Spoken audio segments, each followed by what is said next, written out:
അനാവശ്യമായ വിവാദമായിരുന്നു. ഏതായാലും ആ കുട്ടികൾക്കുണ്ടായ വിഷമത്തിൽ ഞാൻ ക്ഷമ ചോദിക്കുകയാണ്. മുൻകൂർ അനുമതി നമ്മൾ ചോദിക്കും.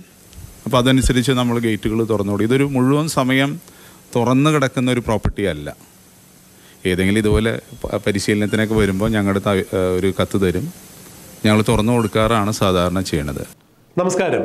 കുന്നത്തുനാട് MLA ശ്രീനിജനെ കുറിച്ച് അധിക്ഷേപകരമായ ജാതി അധിക്ഷേപകരങ്ങളായ ഒരു വീഡിയോ ചെയ്തു.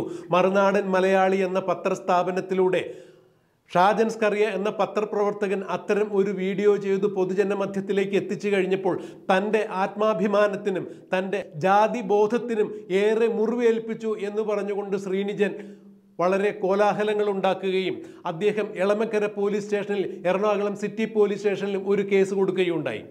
ഈ കേസിനെ ആസ്പദപ്പെടുത്തി എളമക്കര പോലീസ് ഷാജൻ സ്കറിയക്കെതിരെ FIR ഇട്ട് അറസ്റ്റ് ചെയ്യാൻ ഉത്തരവിടുകയും ചെയ്തു. എന്നാൽ ഈ അറസ്റ്റ് മണത്തറിഞ്ഞ് ഷാജൻ സ്കറിയ പ്രിൻസിപ്പൽ സെഷൻസ് കോടതിയിൽ മുൻകൂർ ജാമ്യാപേക്ഷയ്ക്ക് പോയെങ്കിലും അത് സെഷൻസ് കോടതി ആ ജാമ്യാപേക്ഷ തള്ളുകയായിരുന്നു. പിന്നീട് ബഹുമാനപ്പെട്ട ഹൈക്കോടതിയെ തന്നെ ഷാജൻ സ്കറിയ ജാമ്യത്തിന് വേണ്ടി സമീപിച്ചെങ്കിലും ഹൈക്കോടതിയും ഷാജൻ സ്കറിയയുടെ ജാമ്യാപേക്ഷ തള്ളുകയായിരുന്നു. എന്നാൽ ഈ വിഷയങ്ങളിലേക്ക്, അതായത് MLA കുന്നത്തുനാട് MLA ആയ ശ്രീനിജൻ എന്തുകൊണ്ടാണ് ഇത്തരം ഒരു നടപടിയിലേക്ക് നീങ്ങിയത് എന്നുള്ളതാണ് ഷാജൻ സ്കറിയ ഉൾപ്പെടെയുള്ള മലയാളത്തിലെ മുഖ്യധാര പത്രമാധ്യമങ്ങളെല്ലാം ശ്രീനിജനെ കുറിച്ച് അല്ലെങ്കിൽ ശ്രീനിജന്റെ ഇത്തരം പ്രവൃത്തിയെക്കുറിച്ച് ഒരു വാർത്ത നൽകിയത്. ആ വാർത്തയ്ക്ക് അടിസ്ഥാനമായ കാരണം എറണാകുളം സ്പോർട്സ് കൗൺസിലിൻ്റെ പ്രസിഡന്റായ ശ്രീനിജൻ, അദ്ദേഹം എറണാകുളം സ്പോർട്സ് കൗൺസിലിൻ്റെ പ്രസിഡന്റ് ആയിരിക്കുമ്പോൾ തന്നെ ബ്ലാസ്റ്റേഴ്സിൻ്റെ കുട്ടികൾ ഫുട്ബോൾ പ്രാക്ടീസിങ്ങിന് വേണ്ടി, പരിശീലനത്തിന് വേണ്ടി സ്റ്റേഡിയത്തിൽ എത്തിയപ്പോൾ ബ്ലാസ്റ്റേഴ്സുമായിട്ടുള്ള ചില തർക്കങ്ങൾ മൂലം, അല്ലെങ്കിൽ ആ തർക്കങ്ങളെ തുടർന്ന് ശ്രീനിജൻ ഗേറ്റ് പൂട്ടിയിട്ട്, സ്റ്റേഡിയത്തിൻ്റെ ഗേറ്റ് പൂട്ടി താക്കോലും കൊണ്ട് കടന്നു കളയുകയായിരുന്നു. കേരളത്തിൻ്റെ വിവിധ ജില്ലകളിലുള്ള കുട്ടികൾ പരിശീലനത്തിനായി സ്റ്റേഡിയത്തിൽ വന്നു കഴിഞ്ഞപ്പോൾ അവർക്ക് നടു റോട്ടിൽ നിൽക്കേണ്ടതായി വന്നു. കുട്ടികൾക്കും കുട്ടികളുടെ കൂടെ വന്ന രക്ഷാകർത്താക്കൾക്കും ഒരു കാരണവശാലും സ്റ്റേഡിയത്തിൽ പ്രവേശിക്കാനോ പരിശീലനത്തിൽ പങ്കെടുക്കുവാനോ സാധിച്ചില്ല എന്നുള്ളത് തന്നെയായിരുന്നു MLAയുടെ മേലിൽ അന്ന് ചുമത്തപ്പെട്ടിരുന്ന കുറ്റം. MLAയുടെ ഈ പ്രവൃത്തികളെക്കുറിച്ചാണ് മലയാളത്തിലെ മുഖ്യധാര പത്രമാധ്യമങ്ങളടക്കം ദൃശ്യമാധ്യമങ്ങളടക്കം അന്ന് കൃത്യമായ രീതിയിൽ വാർത്ത നൽകിയിരുന്നത്. എന്നാൽ ഈ വാർത്ത നൽകിയ മറുനാടൻ മലയാളിയുടെ ഷാജൻ സ്കറിയ നൽകിയ വാർത്ത ശ്രീനിജനെ ജാതീയമായി അധിക്ഷേപിക്കുന്നതാണ് എന്നുള്ളതാണ് ശ്രീനിജൻ കൊടുത്ത പരാതി, പോലീസ് സ്റ്റേഷനിൽ കൊടുത്ത പരാതി. ആ പരാതിയാണ് ഇന്ന് ഹൈക്കോടതിയിലേക്ക് എത്തുകയും ഹൈക്കോടതി ഷാജൻ സ്കറിയയുടെ ജാമ്യാപേക്ഷ തള്ളുകയും ഒക്കെ ചെയ്ത സംഭവത്തിന് അടിസ്ഥാനമായി പറയുന്നത്. ഇത് മലയാളത്തിലെ എല്ലാ പത്രമാധ്യമങ്ങളും, മുഖ്യധാര പത്രമാധ്യമങ്ങൾ ഉൾപ്പെടെ എല്ലാ ഓൺലൈൻ പത്രമാധ്യമങ്ങളും ഷാജൻ സ്കറിയയുടെ പോലെ തന്നെ ഈ വിഷയം, അതായത് ശ്രീനിജന്റെ ഈ വിഷയം, സ്റ്റേഡിയം പൂട്ടിയിട്ട് ശ്രീനിജൻ കടന്നു കളഞ്ഞ വിവരം, കുട്ടികളെ പരിശീലനത്തിൽ പ്രവേശിപ്പിക്കാൻ സാധിക്കാത്ത രീതിയിൽ കുട്ടികൾക്ക് ബുദ്ധിമുട്ടുണ്ടാക്കി ശ്രീനിജൻ എന്ന സ്പോർട്സ് കൗൺസിൽ പ്രസിഡന്റ് ചെയ്ത ഇത്തരം അനീതിയെക്കുറിച്ച് എല്ലാ പത്രമാധ്യമങ്ങളും വളരെ വിശദമായി തന്നെ പ്രതിപാദിക്കുകയുണ്ടായി, പരാമർശിക്കുകയുണ്ടായി. അത്തരത്തിലുള്ളൊരു പരാമർശം തന്നെയാണ്, അല്ലെങ്കിൽ അത്തരത്തിലുള്ളൊരു പരാമർശം മാത്രമാണ് മറുനാടൻ മലയാളി എന്ന പത്രസ്ഥാപനത്തിലൂടെ ഷാജൻ സ്കറിയ എന്ന പത്രപ്രവർത്തകൻ ചെയ്തത്.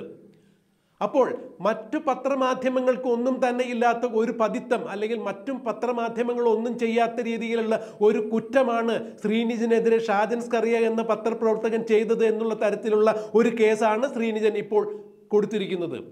എന്തായാലും ആ വീഡിയോ കാണുന്ന, അതായത് ഷാജൻ സ്കറിയ പറയുന്ന ഈ വീഡിയോ, ശ്രീനിജന്റെ ജാതീയമായി അധിക്ഷേപിച്ചു എന്ന് ശ്രീനിജൻ അവകാശപ്പെടുന്ന ആ വീഡിയോയിൽ ഒരു സ്ഥലത്തും ഷാജൻ സ്കറിയ ശ്രീനിജനെ കുറിച്ച് ജാതീയമായി യാതൊരു തരത്തിലുള്ള ആക്ഷേപങ്ങളും നടത്തിയിട്ടില്ല. ഇത് കാണുന്നവർക്കെല്ലാം മനസ്സിലാവും. എന്നാൽ കോടതിക്ക് ഈ വിഷയങ്ങൾ എന്തുകൊണ്ട് ബോധ്യമായില്ല എന്നുള്ളത് ചിന്തനീയം തന്നെയാണ്. ഷാജൻ സ്കറിയയ്ക്ക് അനുകൂലമായി വാദിച്ച അഭിഭാഷകന്മാർ ഇത്തരം മുഖ്യമാധ്യമങ്ങളിൽ വന്ന, അതായത് മുഖ്യ പത്രമാധ്യമങ്ങളിൽ വന്ന ഇത്തരം വാർത്തകൾ, ശ്രീനിജനെതിരെ വന്ന ഇത്തരം പത്രമാധ്യമങ്ങൾ കോടതിയുടെ ശ്രദ്ധയിൽപ്പെടുത്താൻ ഷാജൻ സ്കറിയയുടെ അഭിഭാഷകർക്ക് ആയോ ഇല്ലയോ എന്നുള്ളത് ചിന്തനീയമാണ്. എന്തു തന്നെയായാലും ഹൈക്കോടതിക്ക് ഷാജൻ സ്കറിയയുടെ നിരപരാധിത്വം വ്യക്തമായിട്ടില്ല എന്ന് വേണം ഇത്തരം വിധിയിലൂടെ മനസ്സിലാക്കാൻ. അതെന്ത് തന്നെയായാലും കോടതിയുടെ മുമ്പിലെത്തുന്ന തെളിവുകളുടെ അടിസ്ഥാനത്തിലാണ് കോടതി കേസുകളെ പരിശോധിക്കുക എന്നുള്ളതാണ് നമുക്കറിയുന്ന നിയമവിവരം. നമ്മുടെ നിയമവിവരം, അല്ലെങ്കിൽ നമ്മൾ മനസ്സിലാക്കിയിട്ടുള്ള നിയമം വളരെ പരിമിതമായി തന്നെയാണ് വിലയിരുത്തപ്പെടുന്നത്. അതുകൊണ്ട് തന്നെ നിയമത്തിൻ്റെ വ്യാഖ്യാനങ്ങൾ നടത്തുവാൻ നമ്മൾ ആളല്ല. കോടതിയുടെ മുമ്പിലെത്തി ഈ വിഷയം കോടതി ജാമ്യം നൽകാതെ, ഷാജൻ സ്കറിയയ്ക്ക് ജാമ്യം നൽകാതെ ജാമ്യാപേക്ഷ തള്ളുകയായിരുന്നു. ഷാജൻ സ്കറിയ ഇപ്പോൾ സുപ്രീം കോടതിയിൽ ജാമ്യത്തിനായി പോയിരിക്കുന്നു എന്നുള്ളതാണ് നമ്മൾ അറിയുന്നത്. അതെന്ത് തന്നെയായാലും ശ്രീനിജനെ കുറിച്ച് കേരളത്തിലെ മുഖ്യധാര പത്രമാധ്യമങ്ങളും ദൃശ്യമാധ്യമങ്ങളും വാർത്ത ചെയ്യാൻ അടിസ്ഥാനമായ സ്റ്റേഡിയം പൂട്ടിയിട്ട് എന്ന കാര്യം, ബ്ലാസ്റ്റേഴ്സിന്റെ കുട്ടികൾ സ്റ്റേഡിയത്തിൽ പരിശീലനത്തിന് എത്തിയപ്പോൾ ഈ കുട്ടികളെ സ്റ്റേഡിയത്തിൽ പ്രവേശിപ്പിക്കാതിരിക്കാൻ വേണ്ടി സ്റ്റേഡിയം പൂട്ടി താക്കോലുമായി കടന്നു കളഞ്ഞ ശ്രീനിജന്റെ അനീതികരമായ അല്ലെങ്കിൽ അനീതിയോടുകൂടിയുള്ള ഈ പെരുമാറ്റത്തെ, പ്രവർത്തനത്തിനെയാണ് എല്ലാ മുഖ്യധാര പത്രമാധ്യമങ്ങളും ദൃശ്യമാധ്യമങ്ങളും അന്ന് വിമർശിച്ചത്. ക്രൈമിന്റെ പത്രപ്രവർത്തകരും ശ്രീനിജന്റെ ഈ പ്രവർത്തനത്തെ ആവോളം പരാമർശിച്ചിട്ടുണ്ടായിരുന്നു. ശ്രീനിജൻ കാണിച്ചിരുന്ന നീതികേടും ചൂണ്ടിക്കാണിച്ചിട്ടുണ്ടായിരുന്നു. ഇത് തന്നെയാണ് ഷാജൻ സ്കറിയയും കാണിച്ചത്. എന്നാൽ ഷാജൻ സ്കറിയക്കെതിരെ SC/ST അട്രോസിറ്റി ആക്ട് പ്രകാരം കേസെടുത്ത് ശ്രീനിജൻ, ഷാജൻ സ്കറിയയ്ക്ക് ഹൈക്കോടതിയിൽ നിന്ന് പോലും ജാമ്യം കിട്ടാത്ത അവസ്ഥയിലേക്കുള്ള ഒരു കേസ് രജിസ്റ്റർ ചെയ്തിരിക്കുന്നു. ഇനി ഷാജൻ സ്കറിയ സുപ്രീം കോടതിയിൽ നിന്ന് അനുകൂലമായ നിയമ നടപടികൾ തേടിയില്ല എന്നുണ്ടെങ്കിൽ അദ്ദേഹം ജയിലഴിക്കുള്ളിലാകും ഇക്കാര്യത്തിൽ എന്നുള്ളതിന് സംശയമൊന്നുമില്ല.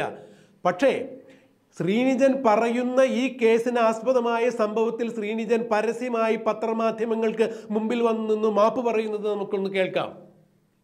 അതായത് സ്റ്റേഡിയത്തിൽ കുട്ടികളെ പ്രവേശിപ്പിക്കാതിരുന്നത് തനിക്ക് പറ്റിയ തെറ്റ് തന്നെയാണ്. കുട്ടികൾക്ക് ഉണ്ടായ ഇത്തരം ബുദ്ധിമുട്ടുകൾക്ക് താൻ നിരുപാധികം ക്ഷമ ചോദിക്കുന്നു, മാപ്പ് ചോദിക്കുന്നു എന്ന തരത്തിൽ ശ്രീനിജന്റെ ഈ മാപ്പ് ചോദിക്കൽ നമുക്ക് കൃത്യമായി ഈ വീഡിയോയിലൂടെ വെളിവാകുന്നതാണ്. പിന്നെ എവിടെയാണ് ശ്രീനിജനെതിരെ കുറിച്ച് ഇത്തരം വാർത്തകൾ ചെയ്ത പത്രമാധ്യമങ്ങളെ പതിത്വം കൽപ്പിക്കുന്നത് എന്ന് മനസ്സിലാകുന്നില്ല. ശ്രീനിജൻ തന്നെ പത്രമാധ്യമങ്ങൾക്ക് മുമ്പിലെത്തി തനിക്ക് പറ്റിയ തെറ്റ് ഏറ്റുപറഞ്ഞ ഈ അവസരത്തിൽ പിന്നെ എന്തുകൊണ്ടാണ് ഈ തെറ്റുകൾ ചൂണ്ടിക്കാണിച്ച പത്രമാധ്യമങ്ങൾക്കെതിരെ അല്ലെങ്കിൽ പത്രപ്രവർത്തകർക്കെതിരെ കേസെടുത്ത് ജയിലിലടയ്ക്കാൻ ശ്രമിക്കുന്നത് എന്നുള്ള ചോദ്യത്തിന് ശ്രീനിജൻ ഉത്തരം നൽകണം. സ്പോർട്സ് കൗൺസിൽ പ്രസിഡന്റ് ആയിരിക്കെ സ്റ്റേഡിയത്തിൽ ബ്ലാസ്റ്റേഴ്സിന്റെ കുട്ടികൾ ഫുട്ബോൾ പരിശീലനത്തിന് എത്തിയപ്പോൾ അവരെ അകത്ത് കടക്കാൻ പ്രവേശിപ്പിക്കാതിരുന്ന തൻ്റെ നടപടി തെറ്റായി എന്ന് ശ്രീനിജൻ പത്രമാധ്യമങ്ങൾക്ക് മുമ്പിൽ വന്നു നിന്ന് മാപ്പ് പറഞ്ഞ ശ്രീനിജൻ പിന്നെ എന്തുകൊണ്ടാണ് അത്തരം വാർത്തകൾ പൊതുസമൂഹത്തിന് മുമ്പിൽ എത്തിച്ച പത്രപ്രവർത്തകർക്ക് നേരെ കേസ് കൊടുത്തത് എന്നുള്ളത് മനസ്സിലാകുന്നില്ല. അതിനൊരു കൃത്യമായ വിശദീകരണം കൂടി ശ്രീനിജൻ നൽകിയേ പറ്റൂ. അപ്പോൾ ശ്രീനിജൻ തനിക്ക് ഹിതകരമല്ലാത്ത വാർത്ത നൽകി എന്നുള്ളതിൻ്റെ അടിസ്ഥാനത്തിൽ മറ്റാരുടെയോ സമ്മർദ്ദങ്ങൾക്ക് വഴങ്ങി ഷാജൻ സ്കറിയ എന്ന പത്രപ്രവർത്തകനെ മനഃപൂർവ്വം കേരളക്കേസിൽ കുടുക്കി, അതായത് SC/ST കേസിൽ കുടുക്കി ജയിലിലടയ്ക്കാൻ വേണ്ടി ശ്രമിക്കുകയായിരുന്നു എന്നുള്ളതാണ് ഇപ്പോൾ ശ്രീനിജന്റെ ഈ ക്ഷമാപണത്തിലൂടെ നമുക്ക് മനസ്സിലാകുന്നത്. തനിക്ക് തെറ്റുപറ്റി എന്നുണ്ടെങ്കിൽ അത് ആത്മാർത്ഥമായി ശ്രീനിജൻ സമ്മതിക്കുന്നു എന്നുണ്ടെങ്കിൽ പിന്നെ എന്തിനാണ് ഷാജൻ സ്കറിയക്കെതിരെ ശ്രീനിജൻ കേസ് കൊടുത്തതെന്ന് മനസ്സിലാകുന്നില്ല. ബഹുമാനപ്പെട്ട കോടതിയുടെ മുമ്പാകെ ശ്രീനിജൻ മാപ്പ് പറയുന്ന വീഡിയോ പത്രവാർത്തകളും എത്തിക്കാൻ ബഹുമാനപ്പെട്ട ഹൈക്കോടതിയുടെ മുമ്പിൽ, ഹൈക്കോടതി ജഡ്ജിയുടെ മുമ്പിൽ ഇത്തരം പത്രവാർത്തകൾ എത്തിക്കാൻ ഷാജൻ സ്കറിയയുടെ അഭിഭാഷകർക്ക് ആയോ ഇല്ലയോ എന്നുള്ളത് വളരെ സംശയം തന്നെയാണ്. ശ്രീനിജൻ പരസ്യമായി മാപ്പ് പറയുന്ന ഈ വാർത്ത അല്ലെങ്കിൽ ഈ വീഡിയോ, തനിക്ക് തെറ്റുപറ്റി എന്ന് ശ്രീനിജൻ ഏറ്റുപറയുന്ന ഈ വീഡിയോ എന്തുകൊണ്ട് ഹൈക്കോടതിയിൽ ഷാജൻ സ്കറിയയുടെ അഭിഭാഷകർ ഹാജരാക്കിയില്ല എന്നുള്ളത് നമുക്ക് മനസ്സിലാകുന്നില്ല. ഇനി അവർ ഇത്തരം വീഡിയോ അവിടെ ഹാജരാക്കിയോ എന്നുള്ളതും നമുക്കറിയില്ല. എന്തു തന്നെയായാലും ഹൈക്കോടതിക്ക് ഇത്തരം വിഷയത്തിൽ കൃത്യമായ രീതിയിൽ നിരീക്ഷണം നടത്താൻ സാധിക്കുന്ന തരത്തിലുള്ള തെളിവുകൾ ലഭ്യമായിട്ടുണ്ടോ എന്നുള്ളതാണ് ഇപ്പോൾ പൊതുജനം സംശയിക്കുന്നത്. അതെന്ത് തന്നെയായാലും തനിക്ക് ഈ വിഷയത്തിൽ, അതായത് ഇത്തരം കേസുകൾക്ക് അടിസ്ഥാനമായ സംഭവത്തിൽ ഇക്കാര്യത്തിൽ തനിക്ക് തെറ്റുപറ്റിയെന്ന് ശ്രീനിജൻ സമ്മതിച്ചതോടുകൂടി തന്നെ ഈ വിഷയത്തിൽ പത്രമാധ്യമങ്ങൾക്ക്, വിശിഷ്ട ഇത് റിപ്പോർട്ട് ചെയ്ത ഷാജൻ സ്കറിയയ്ക്കും തെറ്റുപറ്റിയിട്ടില്ല എന്നുള്ളത് തന്നെയാണ് ഇപ്പോൾ പൊതുജനം കാണുന്നതും സമ്മതിക്കുന്നതും. എന്തായാലും സുപ്രീം കോടതിയിൽ ജാമ്യാപേക്ഷയുമായി നീങ്ങുന്ന ഷാജൻ സ്കറിയയ്ക്ക് നീതിയുടെ മാർഗത്തിൽ, നിയമത്തിന്റെ മാർഗത്തിൽ നീതി കിട്ടും എന്ന് തന്നെ നമുക്ക് വിശ്വസിക്കാം. അത്തരം നിയമവ്യവഹാരങ്ങൾ നമുക്ക് കണ്ടറിയാം, കാത്തിരിക്കാം. നന്ദി, നമസ്കാരം.